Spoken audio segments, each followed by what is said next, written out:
예, 화요일 묵상의 시간입니다. 관계를 어지럽게 하는 뒷말보다 그 사람의 삶의 흔적을 보라. 관계를 어지럽게 하는 뒷말보다 그 사람의 삶의 흔적을 보라. 자, 이런 제목으로 또 오늘 말씀 함께 나누겠습니다. 자, 성경을 읽는다면 성경 안에서 하나님의 진심을 만날 수 있도록 읽어가야 됩니다. 자, 그렇게 읽어가려면 성경 저자들의 심정을 잘 파악할 수 있어야 가능해요.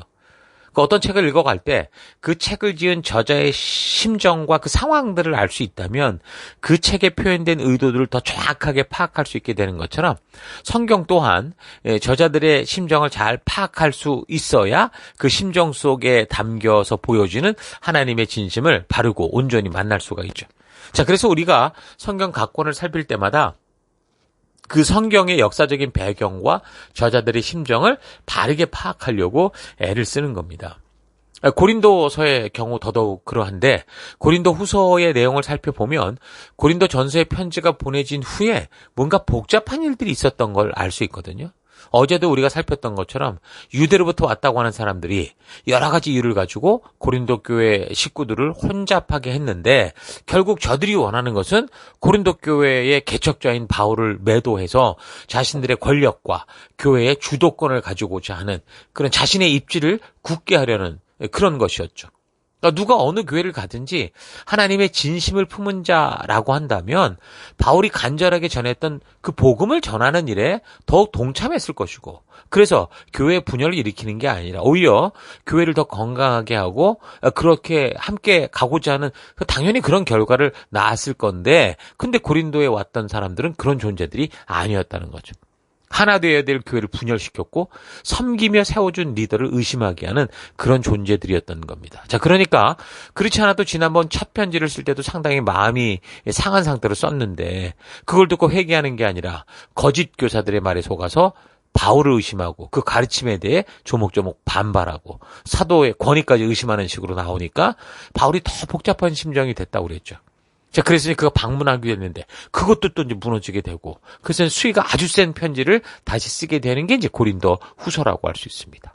자, 그런데 이렇게 격하고 착잡한 심정들로 인해 바울이 갔다 오기도 하고 이런 상황에서 이제 이 적혀지는 게 고린도 후서라고 생각해 볼 때 1장부터 보면 뭔가 그런 그 상황의 흐름과 연결이 좀 잘 되질 않아요. 왜냐하면 1장에서 7장까지의 편지 내용을 보면 상당히 부드러워요. 근데 고린도 성도들을 위로하고 있고 심지어 8장 9장에서는 예루살렘 교회를 위해서 우리 구제헌금하기로 하는 거 더 열심히 합시다. 이런 식으로 전개가 되기 때문이죠. 그런데 이제 이상한 게 10장에서 13장으로 가보면 갑자기 바울이 막 격한 감정. 그러니까 우리가 처음에 지금 상황과 환경을 따라 살펴왔던 그런 극한 그것과 좀 어울리는 그런 식의 이제 어조로 기록이 된 걸 볼 수 있습니다. 자, 그래서 이제 고린도서가 조금 어려운 이유는 편지를 바르게 이해하려고 하면 주고받는 그 양쪽의 내용들을 다 알아야 되는데 우리가 지금 아는 것은 바울이 적은 고린도 전후서밖에 없잖아요. 그러니까 한쪽 방향에서만 보고 있기 때문에 쉽지 않은 거죠. 그러니까 신학 성경의 대부분이 지금 어려운 논문이나 철학서처럼 된 게 아니라고 그랬어요. 편지, 서간문으로 되어 있기 때문에 사실 비교적 읽기 쉬운데 그런데 이게 이 편지에 오고 가는 배경을 모르면 혼자서는 조금 이해하기가 힘들죠. 그래서 이제 약간의 가이드, 이런 배경을 살펴가는 이런 가이드들이 꼭 필요한 이유가 바로 그 이유입니다. 자, 그래서 여러분들이 고린도후서를 차분히 읽어보면 총 13장 중에 10장 이전과 이후의 내용이 뭔가 흐름상 잘 연결이 되지 않는다. 이걸 느낌으로도 알 수 있을 겁니다.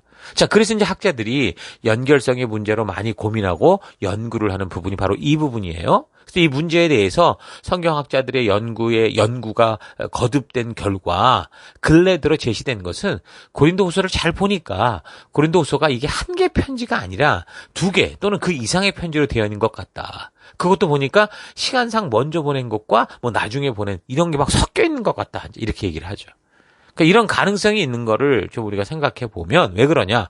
그 당시 이제 편지지가 종이에 이제 최초라고 할 수 있는 파피루스를 사용했는데 그 영어의 페이퍼의 어원이 여기 파피루스에서 나왔잖아요. 그 파피루스의 원료는 그 나일강의 델타 지대와 상류 습지대에서 자라는 사이프러스 파피루스라고 하는 그러니까 풀이에요. 보통 2m 정도의 높이나 큰 건 4, 5m까지 된다고 하는데 갈대의 일종입니다. 그래서 이집트인들은 이 파피루스의 줄기를 짧게 잘라서 껍질을 벗긴 다음에 고갱이를 세로로 이제 얇게 깎았습니다.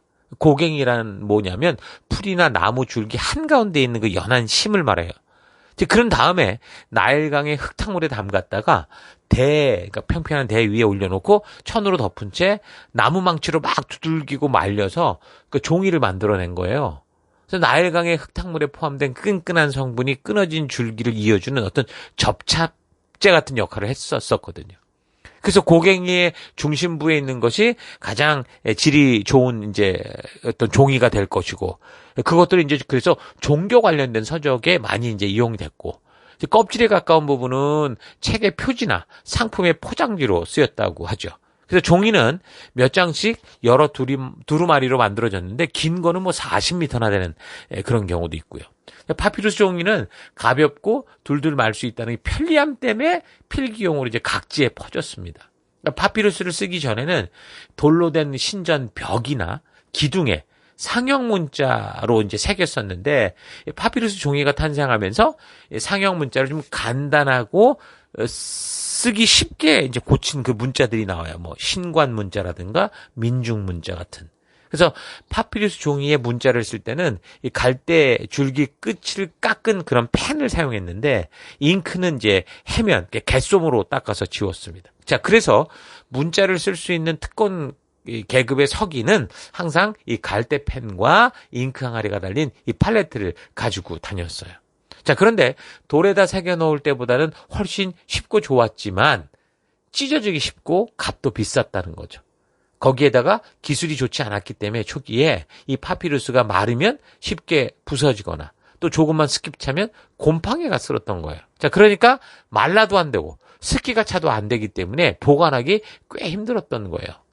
또 거기에다가 뭘 적었으면 그 읽으려면 전부 펴야 되잖아요. 몇 번 폈다가 말았다가 그러다 보면 잘못 꺾이는 부분도 생기고 그럼 거기가 이제 부서져서 끊어지는 경우도 있는 거죠. 그런 경우 다시 이어붙이기도 하는데 아마도 초대교회 당시 이 기록물을 이런 식으로 활용하다가 고린도후서 편지가 잘못 이어붙여져서 구조적으로 좀 이상하게 됐다라고 그렇게 볼 수 있는 거죠.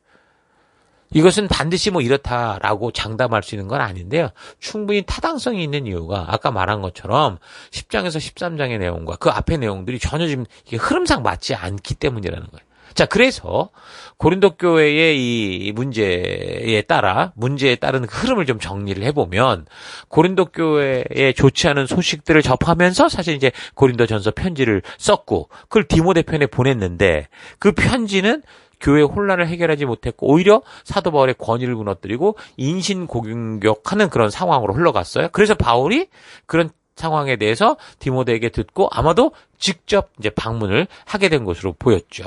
첫 선교를 위한 방문 이후에 성경적 근거로 볼 때 이제 두 번째 이제 방문하는 거라고 할 수 있는데, 근데 직접 갔어도 뭔가 이 불신의 마음을 품은 이 분위기에서는 좋은 결과가 나올 수 없었던 거죠. 오히려 의심과 비난을 받았을 가능성이 있어 보이는 겁니다.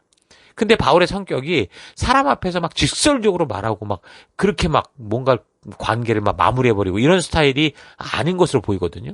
그래서 아마도 그곳에서는 이제 말을 이제 함부로 못한 것 같고 이미 의심을 품고 이야기하는 사람들과 뭐 말을 할수록 뭐 꼬투리가 잡히거나 더 주접스러운 관계가 될 수밖에 없으니 그래서 바울은 그 사람들 앞에서 이러쿵 저러쿵 그런 이야기를 하지 못하고 그냥 문제만 더 파악하게 되고 또 마음이 상해서 이제 에베소로 돌아오게 된 거죠. 자, 그러니까 그렇게 아주 격한 감정을 가지고 결국은 편지를 쓸 수밖에 없었고 그 이제 그렇게 쓰여진 편지의 부분이 바로 10장에서 13장이라는 거죠. 그럼 고린도 후서의 내용상 이 어색한 이 흐름들이 맞춰진다는 거예요. 고린도 전서와 이렇게 연결해서 보면은. 어떤 경우는 그렇게 보지 않고 이 부분 또다시 반대파가 또 고개를 드는 바람에 또 이제 나중에 그렇게 또 쓴 거다. 그렇게도 해석을 하는데 그렇지는 않은 것 같고요. 어찌됐든 그렇게 보면 이 10장에서 13장 이 부분이 고린도 전서 그 다음으로 고린도에 다시 보내진 편지의 첫 부분이 된다고 볼 수 있습니다. 자, 그러니까 지난주에 이야기를 한 것처럼 고린도전서 이전에 벌써 고린도 교회를 향한 어떤 첫 편지가 있었다고 해서 고린도전서 5장 9절에 음행의 문제 때문에 보냈던 그 첫 편지가 있었고 그렇게 되면 우리가 살피는 고린도전서는 고린도 교회를 향한 두 번째 편지가 될 거고, 그리고 이제 디모데의 보고를 듣고 바울이 직접 방문했다가 이게 온전히 해결되지 않은 상태로 와서 그렇게 쓰여진 게 이제 고린도후서 10장에서 13장. 이게 이제 세 번째로 보내지는 편지고, 그리고 이제 문제가 해결된 후에 1장에서 9장이 바로 이제 그렇게 보내지는 그런 내용으로 이어져 가는 겁니다. 그래서 바울이 처음 2차 전도 여행 때 간 이 첫 방문 말고도 고린도전서 편지가 전해지고 다음 편지가 전달되기 전에, 그러니까 10장에서 13장이 가기 전에 직접 두 번째로 방문했다라는 거는 이건 고린도후서의 뒷부분을 보면 알 수 있어요. 고린도후서 12장 14절. 보라, 내가 이제 세 번째 너희에게 가기를 준비하였으나 너희에게 폐를 끼치지 아니하리라. 내가 이제 13장 1절. 내가 이제 세 번째 너희에게 가리니 두세 증인의 입으로 말마다 확정하리라. 그러니까 바울이 보낸 격한 편지의 내용을 통해 볼 때 고린도 전서를 보낸 후 뭔가 해결되지 않았기에 아마도 분명히 두 번째로 방문을 했던 것으로 알 수 있는 거죠. 아마도 그때 고린도 교회 사람들이 문제를 일으키는 그런 사람들로부터 들은 걸 가지고 오해해서 바울에게 상당히 따지고 면전에서 비난을 한 것으로 보입니다. 그래서 문제를 해결하지 못하고 돌아와서 상당히 가슴 아픈 마음을 가지고 편지를 쓴 것 같은데 그게 이제 10장부터의 내용이다라는 거죠. 자, 그래서 고린도 후서가 이런 문제로 인해서 다른 성경보다 좀 어려워 보일 수 있다라는 거예요. 그래서 지금 여러분에게 설명한 이 부분, 역사적인 순서로 어떤 편지가 첫 번째, 고린도전서 두 번째, 그리고 이제 두 번째 이제 이 사도 바울의 방문, 그 다음에 이제 고린도후서 10장에서 13장 세 번째 편지, 그리고 디도가 갔다가 그리고 이제 해결된 후에 쓰여진 네 번째 편지가 고린도후서 1장에서 9장. 자, 이런 순서를 따라 읽어가면 충분히 여러분 바르게 이해할 수 있을 거예요. 고린도 교회에서의 문제는 헬라 로마 문화의 그 방종과 철학적 회의론으로 윤리적 공동체적 혼란이 두드러졌고, 갈라디아 같은 경우는 유대 율법주의로 신학적 갈등이 이제 어떤 문제의 핵심이었죠. 자, 그러니까 고린도는 실천적 미성숙, 그러니까 갈라디아는 신학적 오류가 핵심이었고, 그래서 바울은 각각 사랑과 질서, 믿음의 자유 이런 걸로 문제를 해결을 해 나갑니다. 자, 이런 안목 잊지 마시고 계속해서 바울이 고린도 교회에서 발생한 문제들을 해결해가는 이 과정들을 잘 연결해서 살펴나갑시다. 오늘날도 결국 말씀의 적용에 있어서 서로의 신뢰의 문제가 생기고 갈등이 생겨서 여전히 고린도 교회에서 벌어졌던 문제들이 오늘 우리 교회들 속에서도 벌어지고 있다는 사실 잊지 말고 이 사건을 통해서 바른 말씀의 가치를 우리가 확실하게 하는 그런 길을 걸었으면 좋겠습니다. 자, 그래서 오늘 하루 나는 나와 함께 자라가며 주 안에서 성숙한 하나님의 자녀로 성장하게 하기 위해서 애쓰고 섬겨주던 그런 분들에 대해서, 그러니까 리더에 대해서 다른 사람들이 이러쿵저러쿵 하는 얘기를 듣고 너무 쉽게 오해하고 의심하고 그래서 내 느낌대로 판단하고 있지 않은지 차분히 되돌아왔으면 좋겠습니다. 사람이 진심을 보이고 서로 믿고 함께 한 꿈을 향해 달려가다가 함께하던 사람들에게 그 진정한 의도를 의심받고 그래서 그 진심을 오해하여 믿어주지 않는다면 참 마음에 깊은 상처가 생길 수밖에 없습니다. 그러니까 사도 바울이 지금 그 직기경이 되어서 함께 교회를 개척하며 애를 쓰던 자기 자신에 대해서 다른 사람들의 말을 듣고 오해받고 진심으로 애를 쓰며 고린도 교회에 누를 끼치지 않으려고 재정이 하나도 없음에도 손 내밀지 않고 오히려 스스로 텐트 만들 일을 해가면서 해결해가면서 어떻게 해서라도 저들을 주께로 돌아오게 하던 그 진심조차 오해받고 있는 건데 그럼에도 불구하고 고린도 교회의 성도들을 저주하거나 원망하지는 않았어요. 그래서 주의 사랑 안에서 그들을 떠나지 않게 하려는 그 마음을 통해서 우리는 하나님의 이런 진정한 마음을 깊이 만날 수 있어야 됩니다.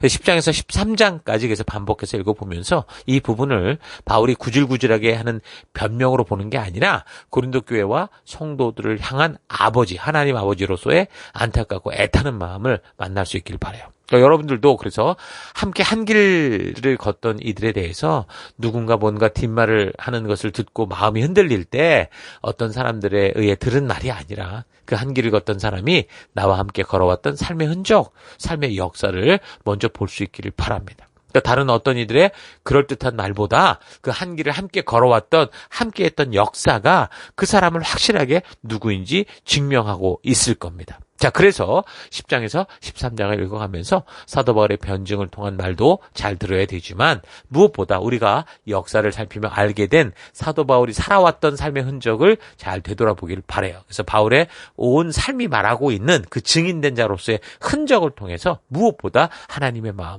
그 진심 또한 깊이 있게 만나는 그런 하루 되기를 축원합니다. 자, 오늘 하루도 힘내십시오. 잠시 기도하겠습니다. 하나님, 나를 아끼고 사랑하며 온전히 성장하기 위해 귀한 사랑을 베풀며 인도하여 주는 리더들의 진심을 외면하고 자신의 불편함으로 다른 사람을 오해하게 그릇되이 말하는 사람들의 말에 귀를 기울이고 내가 원하는 대로 살아왔던 것 회개합니다. 우리에게 맡겨진 영혼들에게 인기 있는 사람이 되려고 하기보다 하나님의 진심을 바르게 온전히 전할 수 있는 그 길을 걷는 내가 되기 원합니다. 우리 공동체 속에서 자기도 모르게 이 말 저 말하며 지체들과의 관계를 혼란하게 하고 의심하게 하는 일들이 없도록 내가 먼저 깨어 한 목적에 헌신하며 서로 믿어주고 함께하는 바른 성도의 길 걷기 원합니다. 하나님, 꼭 잊지 말아야 되는 것은 정말 그 사람의 말이 아니라 그 사람이 살아왔던 삶의 태도를 봐야 된다는 거 잊지 않고 오늘도 그 길을 걷는 내가 되게 원하고 나 또한 내 삶이 진정한 믿음을 전하고 말하는 그런 성도가 될 수 있도록 살아갈 것을 또 결단하고 감사드리며 예수님 이름으로 기도했습니다. 아멘.